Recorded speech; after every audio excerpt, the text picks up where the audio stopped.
दोस्त नहीं रखता। जिन मुसलमानों से खामखा लड़ाई की जाती है उनको इजाजत है कि वो भी लड़ें, क्योंकि उन पर जुल्म हो रहा है और अल्लाह उनकी मदद करेगा, वो यकीनन उनकी मदद पर कादिर है। ये वो लोग हैं कि अपने घरों से नाहक निकाल दिए गए, इन्होंने कुछ कसूर नहीं किया।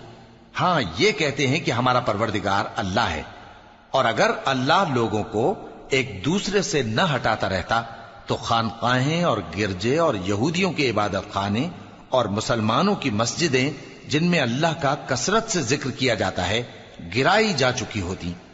और जो शख्स अल्लाह की मदद करता है अल्लाह उसकी जरूर मदद करता है। बेशक अल्लाह तवाना है, गालिब है। ये वो लोग हैं कि अगर हम इनको मुल्क में हुकूमत दे दें तो नमाज कायम करें और ज़कात अदा करें और नेक काम करने का हुक्म दें और बुरे कामों से मना करें, और सब कामों का अंजाम अल्लाह ही के इख्तियार में है।